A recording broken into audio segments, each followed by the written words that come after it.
Hi friends, welcome to Wonderful Wednesdays, whoop! My name is Funmi and I'm part of Hope Vineyard, and I'm going to be sharing a short reflection from the Bible with you, and I really pray that it blesses and encourages you for the day. And this short reflection, we're going to be looking at a story from one of the Gospels in the Bible, and it's the Gospel of Matthew, which is basically an account of Jesus' life. It talks about his life, his death, his resurrection, the things that he said, the things that he did, and his encounters with different people. And we're going to be looking at just a short encounter from this gospel between Jesus and a man with leprosy. And for those of you who don't know, leprosy is an infectious disease that affects the skin and the nervous systems. It causes disfigurement in the body, and in ancient times, if you were someone with leprosy, you'd basically be outcasted from your community. You'd be completely isolated from your community. You'd have to deem yourself as someone who was unclean. No one would want to go near you.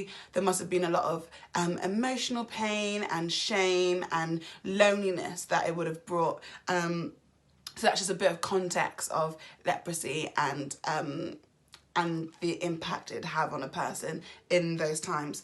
And so the story we'll be looking at is in Matthew 8 verses 1 to 4. And it goes like this.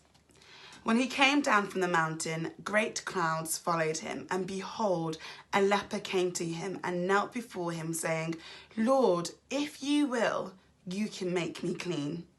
And Jesus stretched out his hand and touched him, saying, I will, be clean. And immediately his leprosy was cleansed. And Jesus said to him, see that you say nothing to anyone, but go, show yourself to the priest and offer the gift that Moses commanded for a proof to them. So this man with leprosy approaches Jesus and asks for healing, and Jesus stretches out his arm, he touches the man with leprosy and heals him.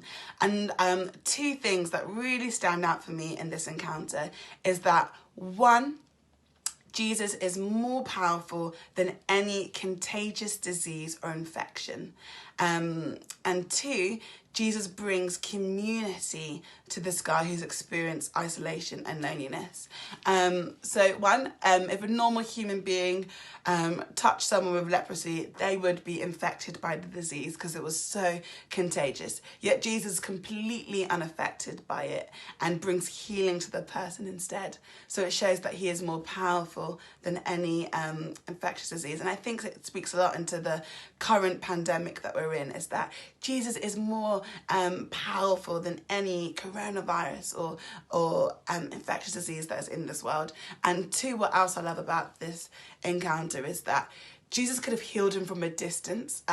He could have just said, be healed, and the guy would have been healed. But Jesus chooses to stretch out his arm and touch this guy. He chooses to embrace him, which would have been so powerful for this man who hasn't experienced community in a while, who's been completely separated from his family and friends and has been an outcast. Jesus embraces him.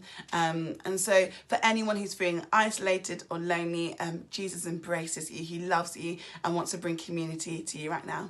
So I hope that reflection blesses you today as we remember that Jesus is more powerful than any contagious disease, and he brings community to us. He wants to embrace us and love us, and there's no infection or anything that could keep him away from us at all. So I pray that blesses you today. Lots of love. Bye.